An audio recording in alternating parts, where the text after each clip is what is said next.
What's up, boys and girls? On today's episode, even if you didn't know a thing about sports, if you don't know exactly what happened to now former head coach Milwaukee Bucks Mike Budenholzer, you really should, because, man, did you guys do that poor dude dirty. The Warriors also did the Lakers dirty, as we got a great series there. Got plenty of things I want to talk about that and moves that were made. All of it, though, we're coming in like a wrecking ball. Stay tuned.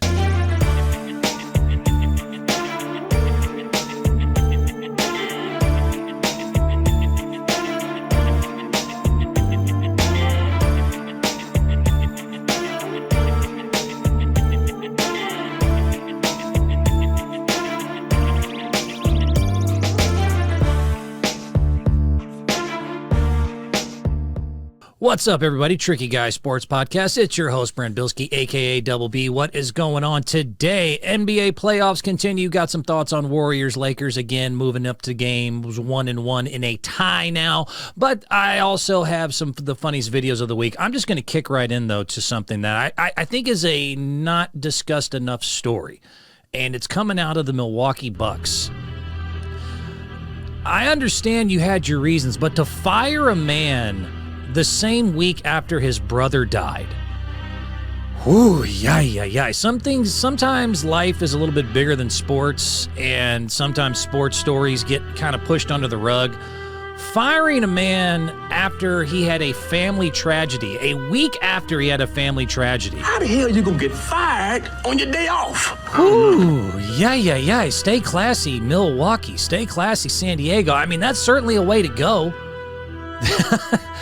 In case you missed it, the Milwaukee Bucks, who I did have as a favorite as they were upset by the Miami Heat, everyone knows that now, but they just fired their coach Mike Budenholzer, and it was a week after and during the series they lost, where he lost his brother in a car accident. I'll stop the dramatic music here for a second, but Jesus H. Christ.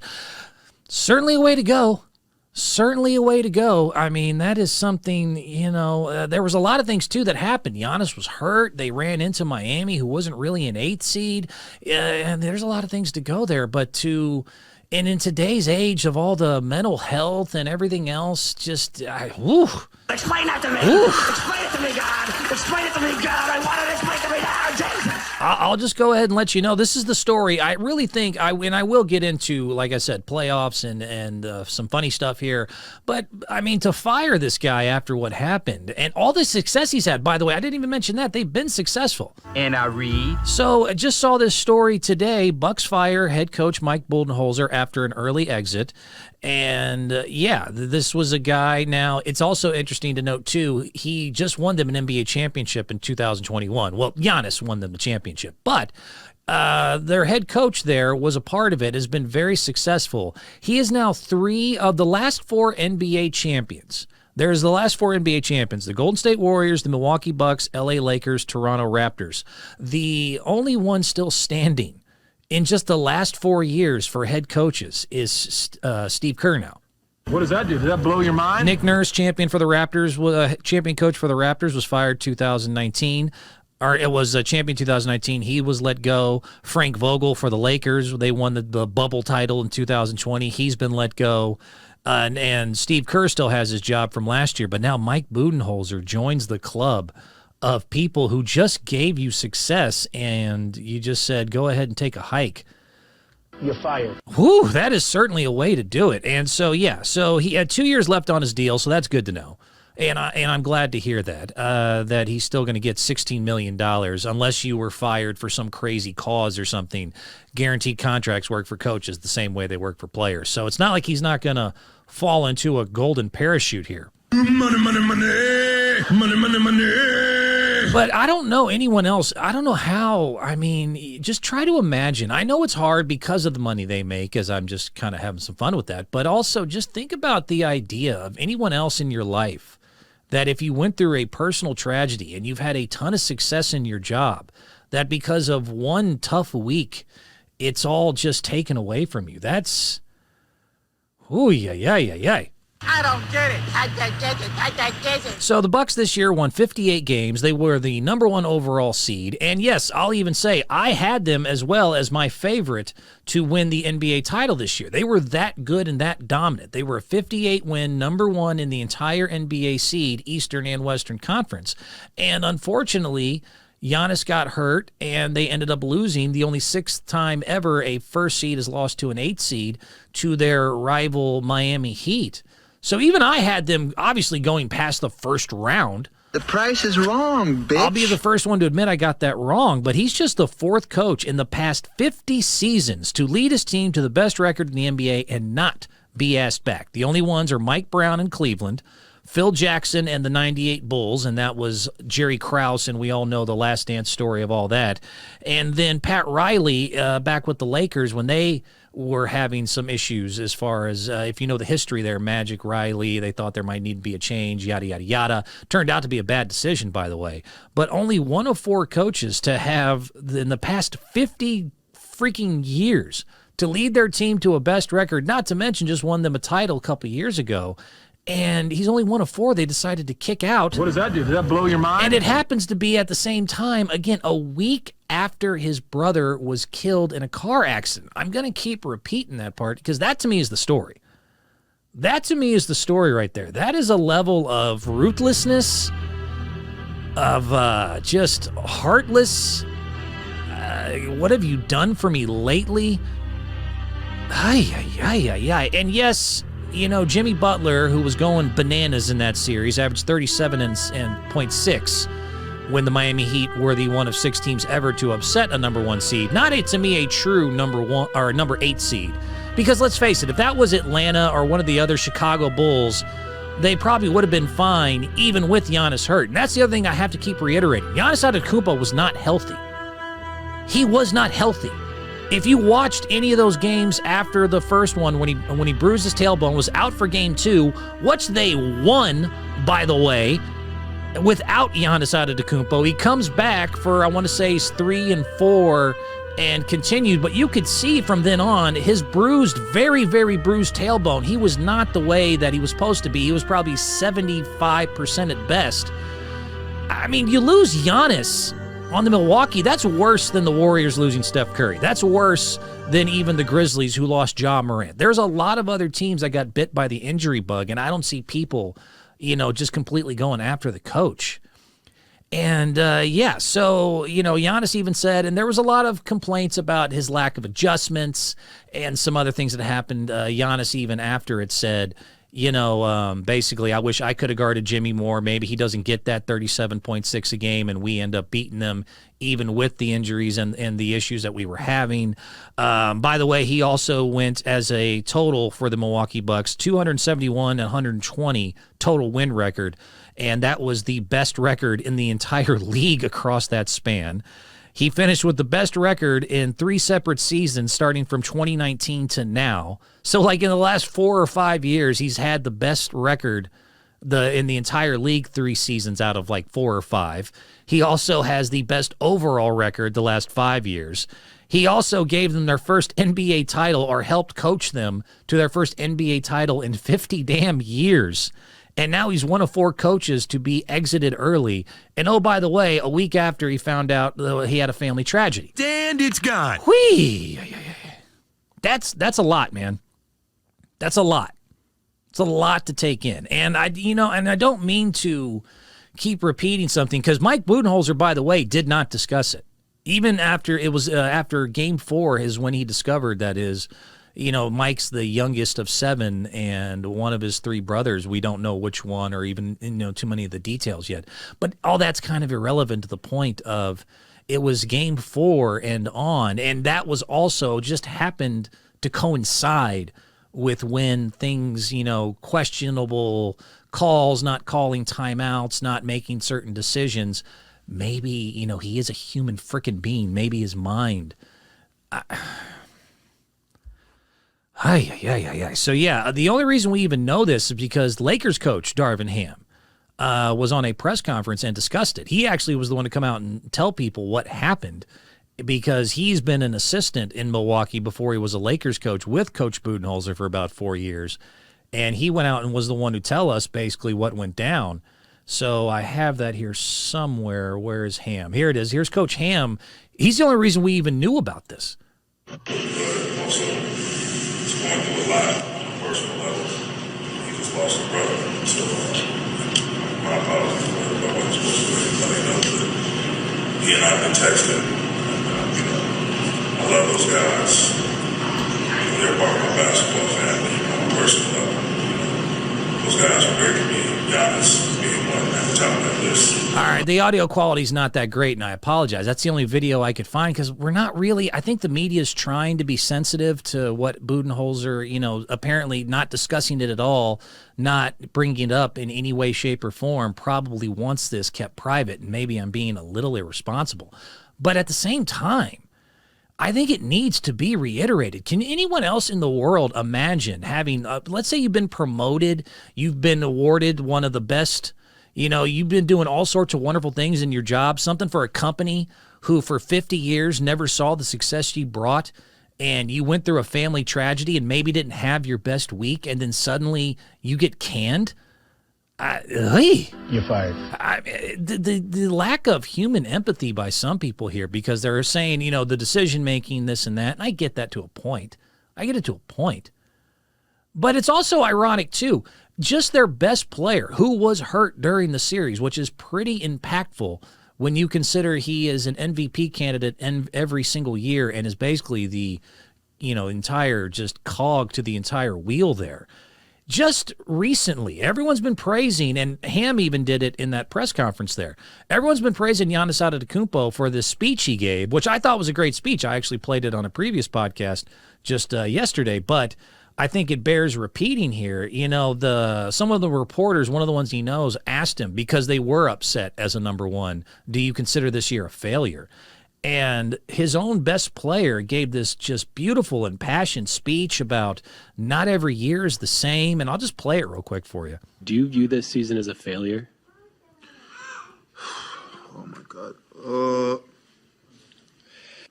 You asked me the same question last year, Eric. Okay. Do you get the promotion every year on your job? No, right? So every year you work is a failure. Yes or no? No. Every year you work towards something, towards a goal, right? Which is to get a promotion, to be able to take care of your family, to be able, provide the house for them or take care of your parents. You work towards a goal. It's not a failure. It's steps to success. Michael Jordan played 15 years, won 6 championships. The other 9 years was a failure? That's what you're telling me? No, I'm asking you a question. Yes or no? Okay, exactly. So why are you asking me that question? It's a wrong question. There's no failure in sports. And everyone, and rightfully so, gave him this, attaboy for giving this impassioned speech and reminding people that, 29 of 30 teams, and not all of them are bad, don't win the NBA title every single year. Even the good ones. Even Michael Jordan only won 6 and lost 9. Michael Jordan lost more years than he won and is considered the GOAT. Not, everyone was like, way to go, Giannis. That's an unbelievably, just beautifully empathetic and understanding and wise speech that was impassioned, and everyone really praised him for it. But anyways, we're going to fire your coach. You're fired. The guy who helped you get there. You're fired. Hey. I mean, look, the fact he was there at all is inspiring to me. The fact he was there in today's age of mental health, and I'm going to stop the dramatic music again, but the age of mental health in 2023, and I can look at my favorite team, Golden State Warriors, with Andrew Wiggins taking an entire month off because he was going through a family issue, and everyone was very supportive, and nobody really got on him, and everyone tried to stress the, life is bigger than sports routine and doing all of this. And while he did maybe make some questionable decisions, the idea that he was there in the first place, and maybe he wasn't 100%. Giannis wasn't 100%. He went out there and tried his best. I really don't see that big of a difference here. And tell me if I'm wrong. Comment under our page or something if you want to. But tell me how it's different when Giannis was not able to give his best effort, and you're not holding everything up to this final last upset that they went through, because you understand Giannis has a history of proving that he's done a lot of good things for you. And the fact that he played hurt was heroic is any different than the emotional pain and injury of a head coach losing his own family member and still not taking any time off, going out there. And it's not like he can do anything physical. Everything he has to do is mental. And maybe he's a little bit distracted and he gets his ass canned for it. Is just some Friday day off. How the hell you gonna get fired on your day off? I don't know. On a human level, if you can't really, like, dude, I remember having to do broadcast, and I was sad after my dog died. I had a best friend dog of mine that died after 18 years, and I had to go right to do radio. And, you know, I didn't really get a lot of sympathy there either, but I'll tell you right now, I wasn't 100%. Yeah, I wasn't able to just, like, compartmentalize everything. That was tough. That was a tough thing, and that was a dog. This guy lost his brother. Jesus H. Christ. If I have relationships or other issues going on, it's hard for me sometimes mentally to keep my focus. Even as I'm doing the broadcast, your brain will start kind of wandering off into other thoughts and issues and all that. When I've had animals die or girlfriends not work out. This guy lost a family member and maybe didn't have his best coaching of all time, but gave you your, I mean, talk about Johnny-come-latelys too. Milwaukee Bucks. Boy, oh boy, oh boy. You have not won a title before him in 50 years. That bears repeating. 50 years, you guys did not do crap. And then you fire the first guy who gives it to you so closely and maybe, you know, have to at least think might be related to the fact that maybe, yeah, he wasn't able to be 100%. Damn, Daniel. That's a new level, man. That's even in the ruthless world of sports and this what have you done for me lately. That's a whole new level of just, I mean, Jesus Christ. General Manager John Horst said in a statement, the decision to make this change was very difficult. I hope so. I mean, God damn. Bud helped lead our team to 5 incredible seasons, to the first title in 50 years, and into an era of sustained success. We are grateful for the culture of winning and leadership Bud has created in Milwaukee. Yeah, you're so grateful you canned him the week a family member died. Oh, you guys, yeah. Congratulations. Yeah, you guys are winning the Sensitivity Mental Health of 2023 award. Jesus Christ. Yeah, good job. Yeah, you clearly have a lot of appreciation. Maybe there's more to the story. Maybe Coach decided, you know, that he wanted to maybe take time off. Maybe there is some stuff I don't know. I can't go on what I don't know. All I can go is on what I've seen and what you're telling me. And what I'm hearing and what I'm seeing is that a very successful coach for a franchise who has not been successful for a very long time quickly canned a guy very coincidentally and very closely to the same time he went through one of the roughest experiences a person, a human, can go through. Whew. I'll leave it at that, but that was fascinating, man. Oh, good for you. That was absolutely fascinating. So, Coach Budenholzer, I mean, you're getting your $16 million. Obviously, thoughts, prayers, all of that. I don't like the cliches, but I mean, you know, I hope obviously you do your best to get through something that no human should have to go through, even though most of us do at some point, losing a loved one. I mean, other than just, you know, it sucks and I'm sorry you have to do it. And sometimes things don't make sense in the universe and, you know, what can you do? But I don't know, man. I would have gone a little Coach Pelini, personally. I'm petty, dog. I'm grown, but I'm petty.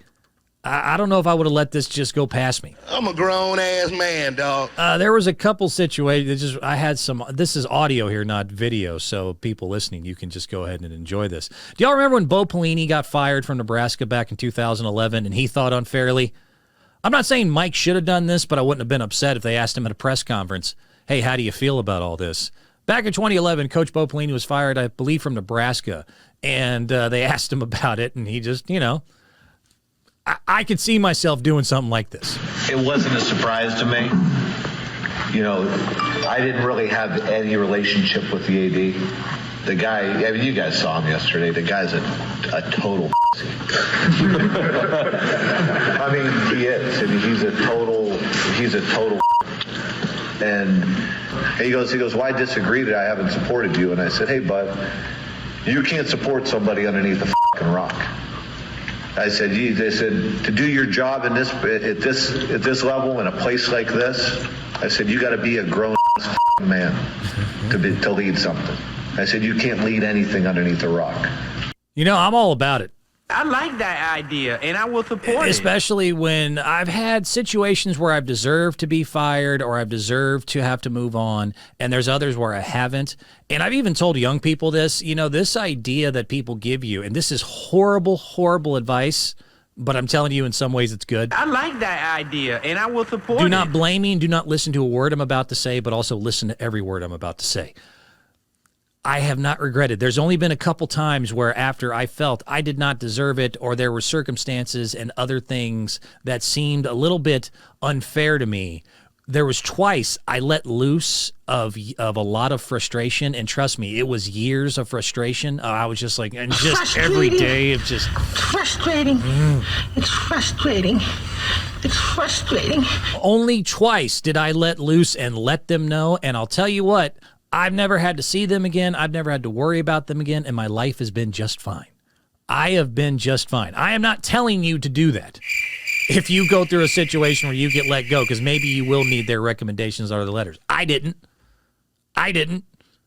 I mean, NBA, obviously a little bit different circuit. You don't want to, as a coach, and shout out to him, by the way, looking classy as all can be, not even, you know, going into that situation at all. The fact that I have to bring this up as a podcaster, I think has been a little frustrating. Only his assistant coach out of everyone in the NBA inner circle brought it up. I like Coach Pelini-ish behavior, but that's just me.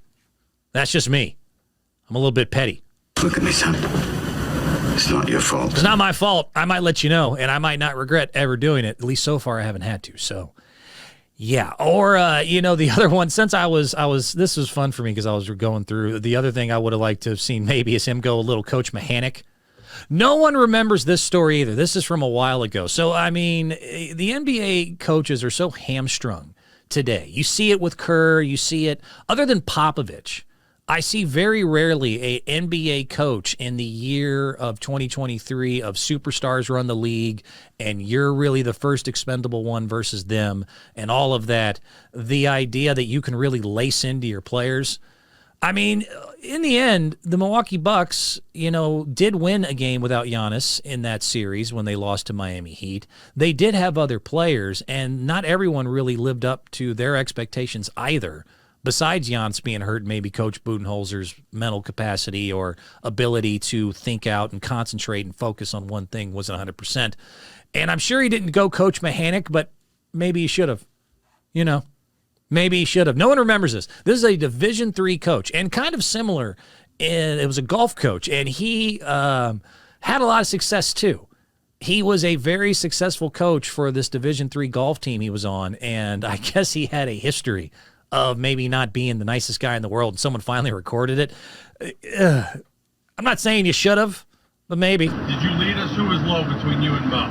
You were low for the tournament. The low five guys. You other four, that ain't worth a You understand me? That is terrible. Jamie, you're our number one player, and I watched you make 2 triples without a penalty shot. That is horrendous.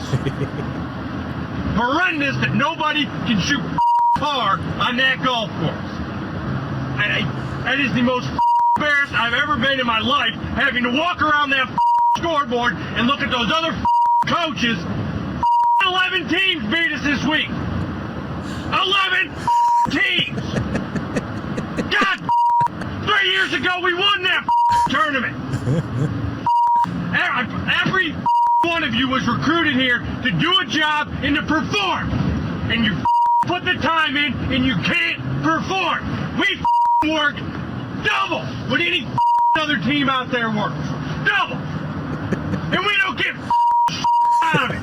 Waste my time. The state mid-ams this weekend, I could have played golf all week and played in that. But no, I have to go up there and watch that you four call golf. Unfortunately, once this got out to the media, he was fired for this. By the way, that's only like a minute. It was way longer. I won't bore you with all of it, although I was quite entertained by that. It went way longer. He was let go, and a month later did say he might have regretted some of those words. They fired him for that, which, I don't know, man. You're fired. That seems like maybe a little justified. My favorite part I have to hear one more time is but no! You played in that, but no! I gotta go up there and watch that you four call golf. I'm just saying, if you're going to get fired. How the hell you gonna get fired on your day off? I don't know. Maybe sometimes, let them know. I don't know if you need to go Pelini or Mechanic, but whatever. And Milwaukee, I'm sorry. I'm having fun with this as much as I can, but there was someone who died. There was a human being going through something. He had brought you a lot of positive, good things and things that you hadn't had happened in a very long time. It's not a good look. There are people who get paid for just personal relations or public relations, and all that. That should have told you, like, bro, give it at least a few weeks. And I don't know the whole story. Maybe we'll find out more. To me, that is some douchey, crappy, unbelievably, coincidentally bad timing of something to do to a person. Whatever. Let's move on. Golden State Warriors able to right the ship. And it looks like we got a brand new series there, and I'm excited to see it. Seabiscuit's awake. And this was something I've been, talking about. The Golden State Warriors in general remind me a lot of the horse Seabiscuit, and most people have seen that movie. And if you haven't, shame on you. But Seabiscuit famously loved to lie around, loved to relax, loved to take it easy, loved to have a good time. And the only time you can get him to concentrate and run his hardest was when he had to make eye contact or he was head to head with another horse. If he was in front or behind, he didn't get that same energy, didn't get that same focus. And so they learned that if he had to make eye contact and he understood it's on, it's competition now, I'm ready to kick some ass, then he could kick it into another gear. The Warriors did what they did again in Game 1, did what they did again in the Boston series in the finals, did what they did again in the Sacramento series, did what they've done years and years and years of taking games off and not taking it seriously. But, hey, they're awake now. Kick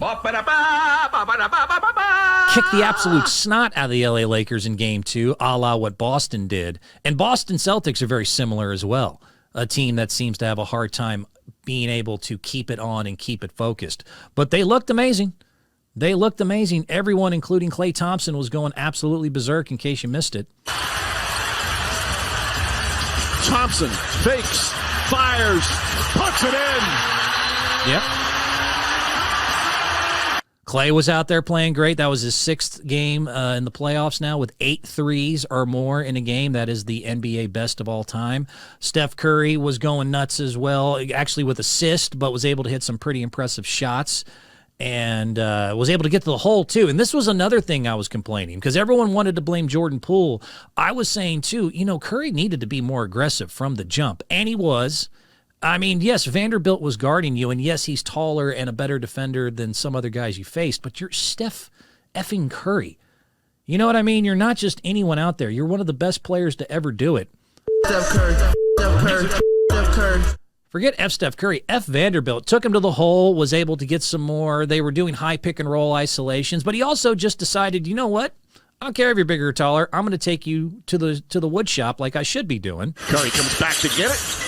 Vanderbilt right with him. Curry gets past him. Oh, what a scoop layup for Curry. And a hang in the air, a little extra.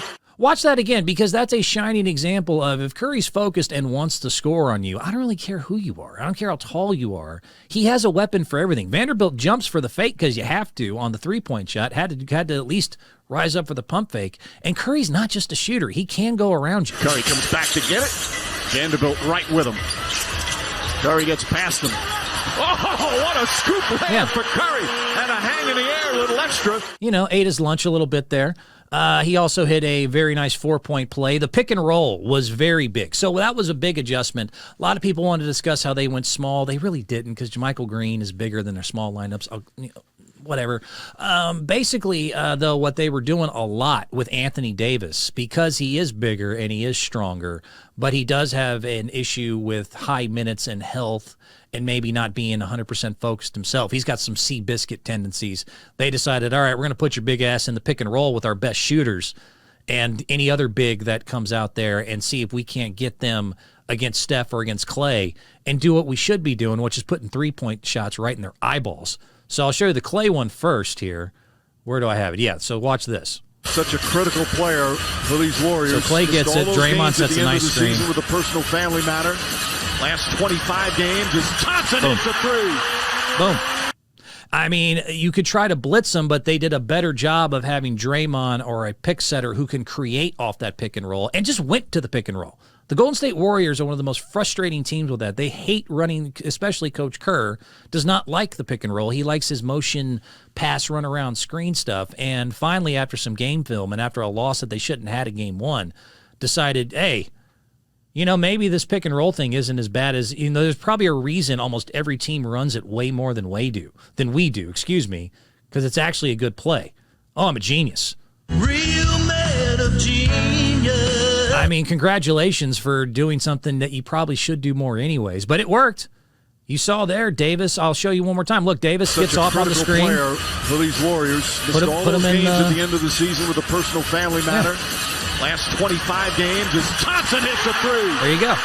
That puts Davis in a couple tough situations because, A, he has to guard a smaller, great shooter, so he has to come out and be, you know, aware of that three, which is hard for any big to guard a Thompson or a Curry if they want to get their three off and in rhythm. Usually they can. But the second thing that's good about that, it takes Davis's big shot-blocking ass out of the key. So that was twofold a good idea that maybe they should have done from the first game. But, hey, I don't want to see him get Budenholzered. Kerr's starting to grow on me a little bit. But same thing here. Curry was running the pick and roll as well for this 4-point player. I think they ran a back screen on it, but they ran the pick and roll first. They were continually starting with it, and I'll get into why they should do that more in a second. But players that complement Steph Curry. Curry counted on a foul. That was kind of both there. His impact is all over the game. A game plan to take him out. He's given up himself as a passer and timely knockdown shots. And yeah, that Jonathan Kuminga's going to come in. Wiggins will sit down. Nice to see Kuminga come back in, by the way. But yeah, so that was Tristan Thompson that time. So the Lakers are bigger and stronger, and you can't just try to, I don't know, just not, you know, pay attention to that. They did say in Seabiscuity fashion that game one, they were kind of, Coach Kerr and others, that they were feeling out, which I don't even want to get into because that just drives me insane. But the effort was finally. So after game one where they were 80%, they weren't really understanding, to me, the significance of each game.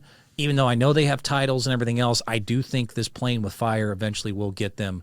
I mean, the hustle was there, the effort was there, the desire was there. All the things we didn't see in the previous game was there, and it ends up being a 127-100 victory, and it wasn't even that close. Here's another lesson you need to learn. You know, the universe, it's funny. This is something, sports is metaphorically a lot of ways good for explaining life. And basically, you know, the universe rewards, even in basketball games. You'll notice this. The NBA basketball and everything else is no different than life. That the universe seems to reward hustle. It seems to reward effort. You know, it's not always the smartest one. It's not always the best one who gets, and usually it's not statistically, that ends up winning the whole thing. It's usually kind of a lot of cliched who wants it more, who actually puts out the effort, who's going to die for that loose ball, who's going to be the selfless teammate, make that extra pass, gang box out the bigger guys, everyone fight together. It's funny how things start, you know, just working in your favor. Calls go your way, shots go your way, breaks go your way.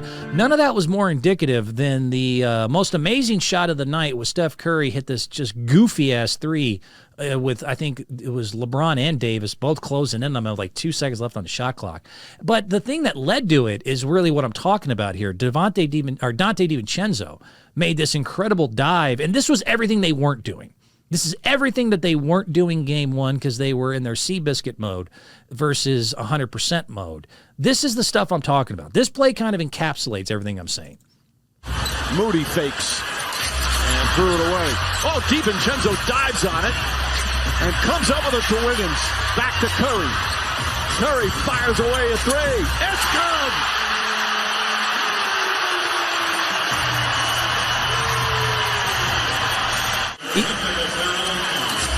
You got to be willing to sacrifice and get dirty. DiVincenzo hits the deck, keeps the ball alive, and look at the shot by Steph Curry. Yeah, even his own dad, Del Curry, who's been an NBA player and seen it 1,000 times, was shaking his head like, this dude is just on another planet some days. That was a great shot, but head coach Mark Jackson, who used to coach the Golden State Warriors, and I thought was a very good coach, made a great point there. It's about getting down and dirty. That whole play doesn't happen, and it sure as hell wasn't happening game one. That first pass that got deflected, watching their effort game one would have been a turnover, would have led to some pouting, some bad body language, and just this overall arrogance of, we could sacrifice today. It's not necessary. Our backs aren't against the wall. We're not down 0-2. We're not down 2-1. I don't really feel like diving. And today, or yesterday when they did this, it was different because, you go down 0-2 and go back to LA, you are in holy-ish trouble. And they knew that. They came out. I mean, from start to finish, it was just an entirely different situation. Because in the end, I do think they're a better, deeper team. They're just smaller. So if they put out and box out and do the extra things and dive for loose balls and give that effort that they should give every game, they should finish this off in 6, to be quite honest. I really do like the Warriors, and I do like the Warriors personally, but I liked them even before the series started because of what they're able to accomplish shooting-wise, adjusting, deeper bench, all that. And when they put it all together, they have a higher ceiling than the Los Angeles Lakers. So after an abysmal game one, look at these stats. And I read. The first game, they were outshot from the free throw line, 29 total attempts to LA for 6 for Golden State, which is just mind-blowing that something can be that lopsided in a close game. What does that do? Does that blow your mind? They went from 29-6 free throw discrepancy to 17-16, both made 10. They were out-rebounded in the first game. 53-49. This time they won the rebounding battle 55-40. Game 1, they lost the rebounding battle by 4. Game 2, where they killed them, they did it by, they actually won the rebounding battle by 15. And if you watch that whole game, watch them box out, watch them do the extra things, watch them dive, even with Looney being sick and not playing as much, which shows that the rest of you guys can do it if you focus and actually put it, pull the cockiness out of your rear end, which... a little bit of pause there. Moving on. They were also outscored first game point in the paint. Points in the paint in the first game, they were outscored 54-28. That is, that's bananas. That is almost double in the paint. So they almost doubled them in the paint game one, and they outshot free throws by them 29-6. This time, they out-rebounded them and outscored them in the paint 48-42. So they outscored them in the paint. They got way more rebounds this time. They had the same amount of free throws. And lo and behold, they kicked their ass by 30, basically, because they're a better team. They're a much better shooting team. The fact is, they are now plus, as far as the first 2 games, they are now up 26 threes. They have made 26 more threes in the first 2 games combined than the Los Angeles Lakers, who are just not a very good three-point shooting team overall. Can be streaky, but not good, and the numbers are playing out. So they've outshot them by 26. That is the 3rd most ever in playoff history for the first 2 games. I mean, one more time. What does that do? Does that blow your mind? I mean, they're a more complete, deeper team. They just need to pull some certain parts out of their rear ends and maybe be a little insatiable. Let me get to this. This is just... Draymond Green, and congratulations, by the way, who actually decided to play some basketball. Oh, good for you. Played some defense, and so let me at least throw that out there. He guarded Anthony Davis better than Looney did statistically from game 1. Had 11 points, 11 rebounds, 9 assists, almost a triple-double. Was actually fighting for the ball, was aggressive defensively. Doing the things that he should be doing. Instead of stomping on people, kicking people in the balls, bitching, getting technical fouls. He kicked him in the ding-ding. He actually thought, hey, maybe I should earn this contract I want next year a little bit and remind people that I can be useful on the basketball court besides being a stomping chest tech machine, bitching, moaning, pouting no shooting because I provide no floor spacing because I don't even look at the rim. Maybe I should actually remind people that I can play a little bit of this game. And he did. So, congratulations. Oh, good for you. He had himself a solid game. One would say he's insatiable, as apparently he has no clue what that means. Post-game, Isaiah Thomas, NBA TV, they were interviewing him. And, yeah, for acting like such a smarty pants all the time, you don't know. Really? Never heard this word before, Dre? All of you have still found a way to be thirsty and hungry to win. How have you managed to do that and stay insatiable about winning? Isaiah, that's a big word, and I'm not sure I know what that word means. You're going to have to give me a session on that one later.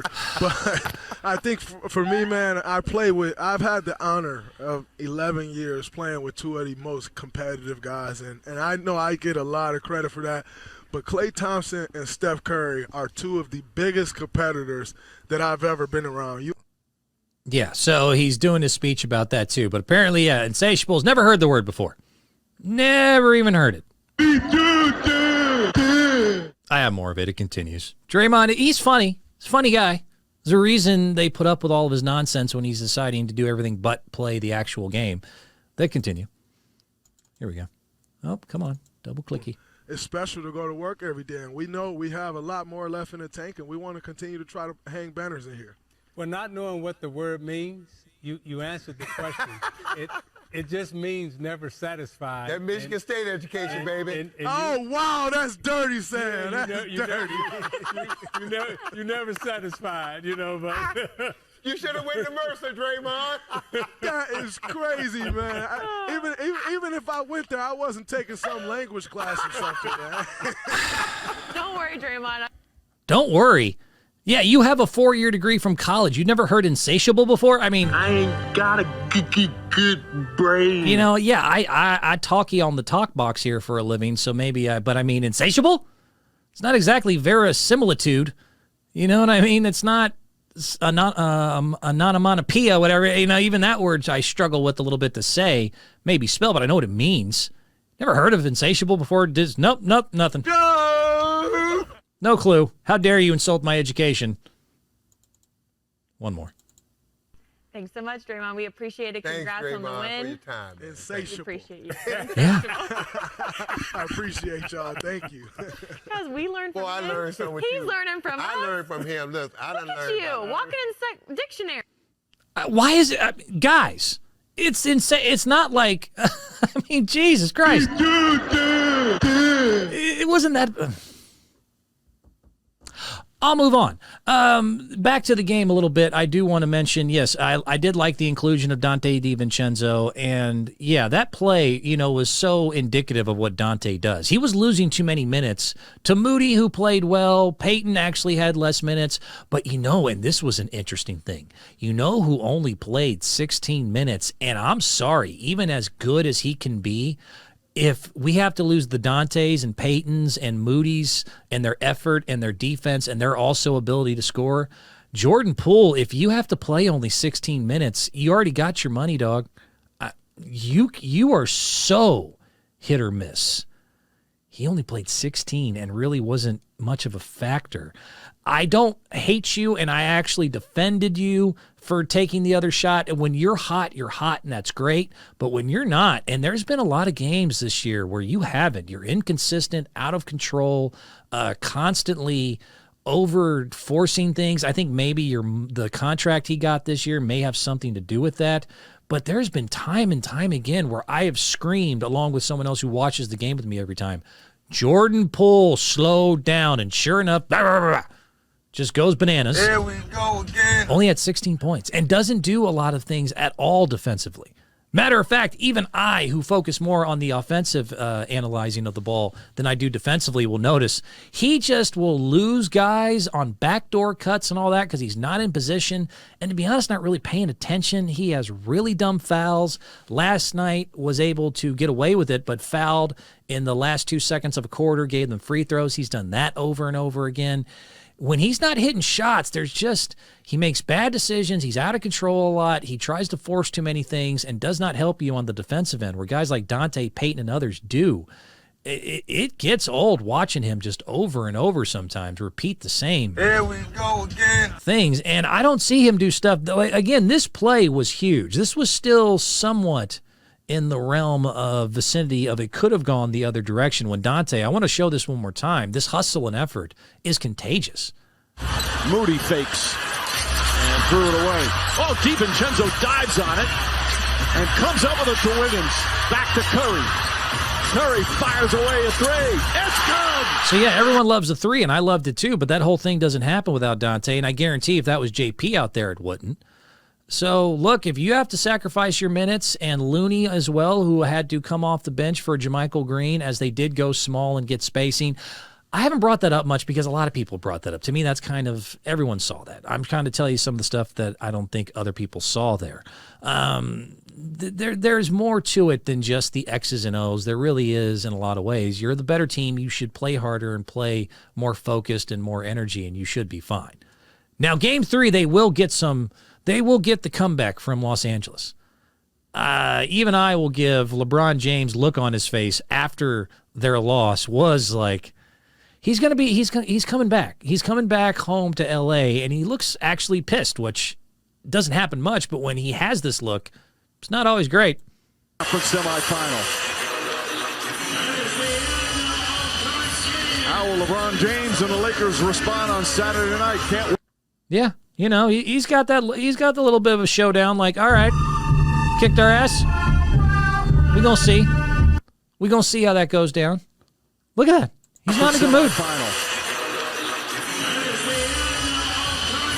How will LeBron James and the Lakers respond on Saturday night? Can't wait. See what you got. See what you got, and you will get their best effort. So this is hopefully this will be out before the Game 3 here. I could see easily Golden State doing what they do, which is they had a good game and they lay off and lay off the gas pedal a little bit. And LeBron, who you can't get in this mode very often, is probably going to be more focused. And Anthony Davis, of course, has got to be more focused. They just had an abysmal performance by both of them. They were, by the way, their plus minuses were negative number 1 and 2. They had the worst plus minuses of anyone on the roster in that game. Just in case you missed it, LeBron had 23, 3, and 7 in 28 minutes, which wasn't bad, but a negative 27 plus minus, which means point differential when you're on or off the court. That was the worst he's had since 2006 in Cleveland. I mean, it was bad. He was not able to have the impact that he did. And Anthony Davis, after his 33 and 20 game, the first since Shaq, had 11, 7, and 4 in 33 minutes. He had a negative 22 plus minus and was just a non-factor. Just a non-factor. So I expect them both to kind of right the ship here. Maybe they expected a little too much. Maybe they got too cocky. Something I do think both of those guys are just as bad of being inconsistent, but man, when they're focused, are tough, and I will think be focused for the next one. Maybe listening to their weird-ass assistant coach. Talk about if anyone should get fired. So assistant coach Phil Handy during this game got a technical foul for one, and then afterwards at halftime said this. They gonna let us back in. They gonna let us back in. Always do. Yeah, I don't think that's the best advice to tell a team, on a Game 2 that could have really sealed the series in a lot of ways if they would have got up 0-2 and coming back to L.A. after a not-so-great first half and not a very good one at all by Anthony Davis. Hey, don't worry about it. You know, they'll drop it, and we don't have to pick up our effort. They gonna let us back in. They gonna let us back in. Always do. They always do. Same guy got a tech later. Assistant coaches getting techs is just I don't see that very often. I don't see that very often. Yeah, it's done. I don't think he's gonna. We'll find out. You never really hear in the headlines if assistant coaches get let go, but it'd be interesting. Be interesting to see. I do see that series going to probably 6. I do think the Warriors get it done in 6. I think this will get done before 7 because it does look like they've woken up whatever needs to be woken up a little bit. Game 3, though, is going to be so unbelievably pivotal to that just because you're going to get their best effort. LeBron did have that look. He stopped doing his handshakes for 5 seconds. Boy, all you guys with the, LeBron. LeBron remembers, LeBron this, LeBron that. LeBron, he remembers every play. You know, LeBron never forgets a handshake. Jesus H. Christ. Everything you want to... 5 seconds of this and I'll go to fun video. So 2 things that I keep seeing, and it's not my fault. You inundate the internet with this nonsense. The last game 1, they asked him about it, and he was able to remember like the last 5 plays, and he does seem to have a little bit of a photographic memory, but you would think he's the only person to ever remember plays that happened the way this was blasted all over Instagram and TikTok and ESPN and everywhere else. We just missed some shots. You know, I can think about 4 or 5 shots. AR had a shot from the left wing, missed it. You know, I had a fadeaway, jumper in the paint, missed it. I was able to hit AD on the cut, one of his patent jump hooks. He missed it, got the offensive rebound, missed it again. And then they lost it around their sideline, gave us another extra possession. D'Lo had a wide open 3 opposite of their bench. Sometimes just to make or miss league. We executed to perfection, we just didn't make. And all that's true, and that's good that he remembers it and he can recall it, but man, oh my God. Oh, he remembered the play. Oh, he remembered him. He was okay. Cool. It's nice. I mean, I'm not mad at him for it, but it's not like he's the only... You do this. It is not my fault. I do not hate this. You do this to me. You make me this way. I blame all of you for this. All of you. I hate. And with the handshakes. Oh, he remembers the teammates' handshakes. It's so amazing. No one's ever remembered how to do 10 handshakes. Here's the other. So, yeah, pregame, he has cool little handshakes with all of his teammates, and that's nice. That's nice. I'm not mad at that. It's a good team leader, camaraderie kind of thing.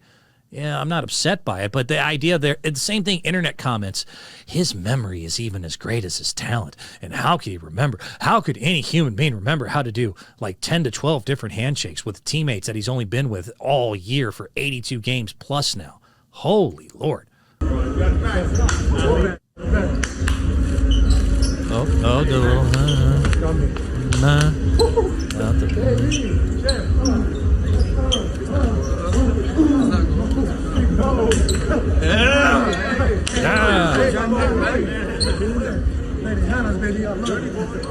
All right. Oh, he's the greatest teammate in the world.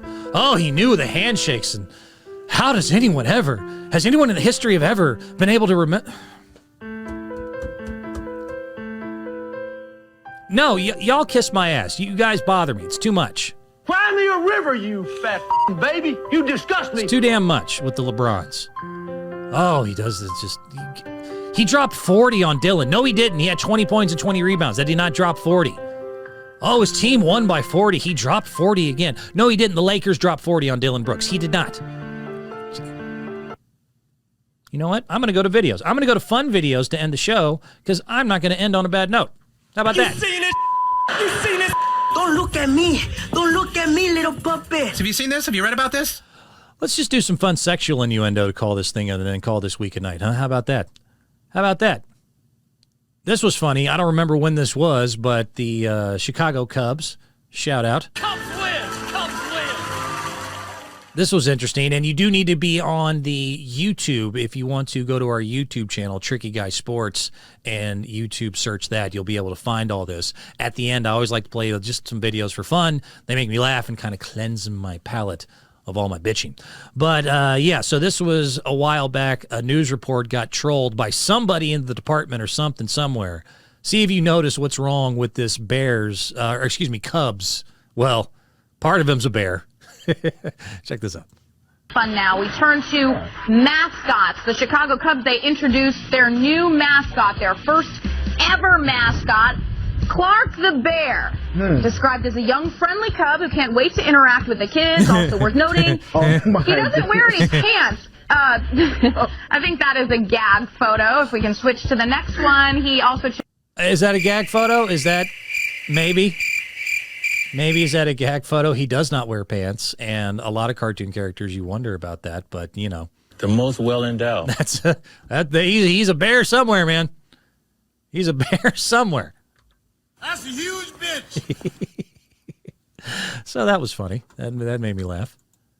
It'd make for, hey, some entertainment between the innings. Maybe have him doing the helicopter.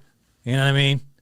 Still have Harry Carey up there. That'd be fantastic to have that mascot fully equipped as he is right there, and then have Harry Carey up in the stands or in the announcer's booth. Man, look at the one on that guy.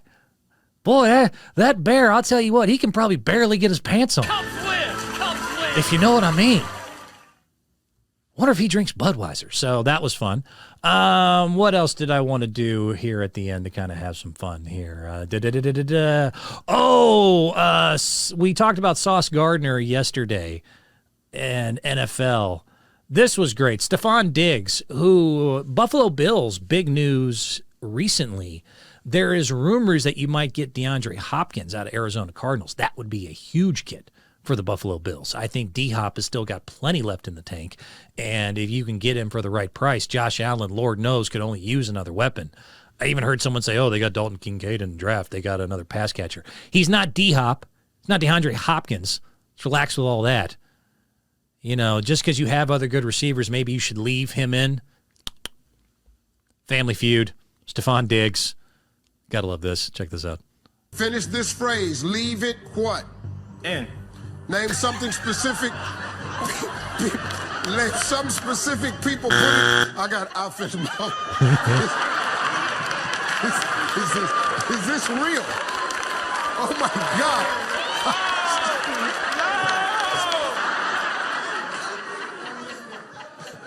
I love all the NFL players too. They know, no, don't leave it in, Stephon. Ask 100 athletes. Do not leave it in. No. I like to leave it in, but I also don't have millions that are up for grabs. He said that so freely too. Like you could tell with Family Feud when they get you in the categories, and he was in the final round too. So you got the time limit. You have to, there's not Steve joking with you, and you can't stall. You got to just spit out first thing comes in your brain. When they asked him leave it, he did not hesitate, did he? Finish this phrase. Leave it what? In. Name something specific. Zero hesitation. One last time. Finish this phrase. Leave it what? In. Name something specific. Let some specific people put it. I got outfit in my Is this real? Yeah. Oh my God.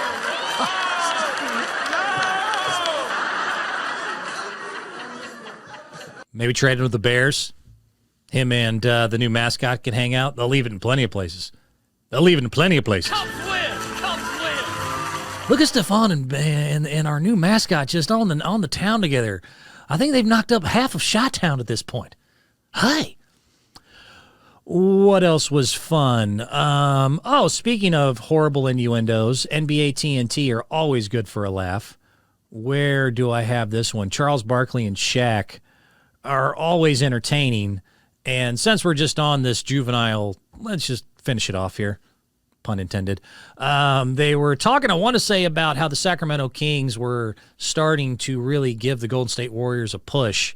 And again, if you cut to Shaq, pretty entertaining here. Young boys coming. They are down 3-2, but they send the series back to Los Angeles for Game 6 on Friday. Yep. Cheers to you, Shaq. Let's just drink a little water on that one.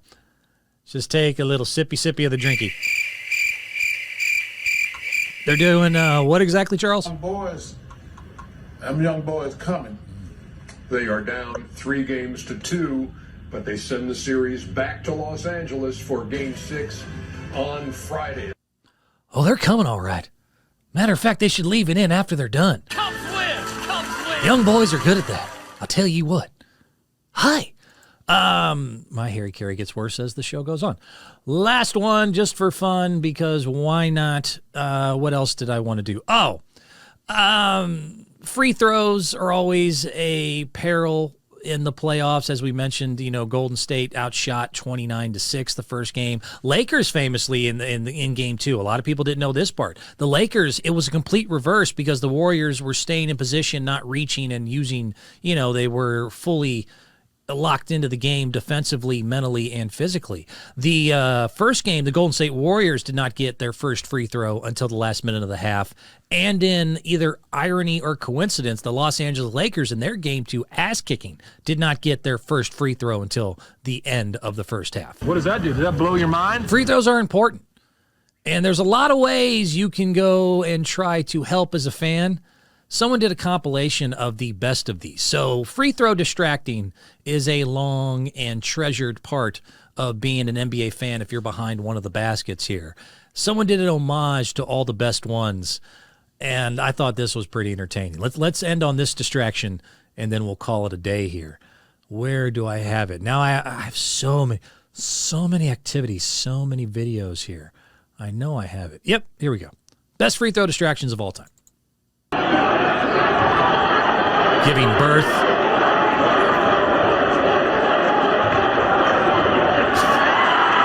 I gave birth to a frat boy. So, you know why this is great? Michael Phelps was such a good swimmer, he didn't go to college. So he's getting his college experience. Full Speedo behind the basket.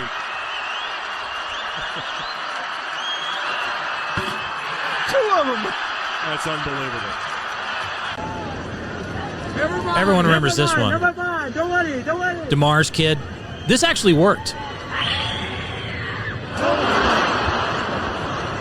People here in Brooklyn. Putting the whammy on. There you go, Mr. Whammy. Didn't work on the first one. Mr. Whammy from Brooklyn. Hands out here for him. They got him. It's all him. Everything to do with him.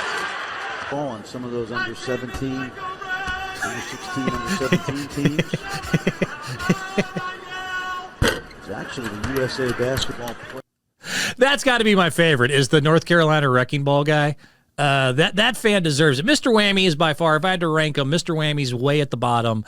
D.R. DeRozan, DeMar's child, apparently is part pterodactyl or something. That scream was great. That was pretty good.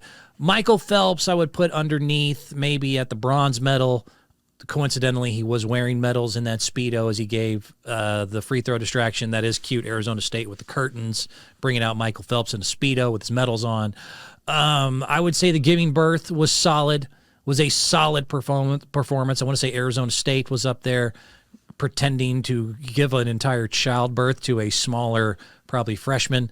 But I got to give whoever this is, Wrecking Ball North Carolina guy, that is, it was so beautifully silent. And he must be a theater major or something. Listen to his voice. Ball on some of those under 17, under 16, under 17 teams. Ball on some of those under 17, under 16, under 17 teams.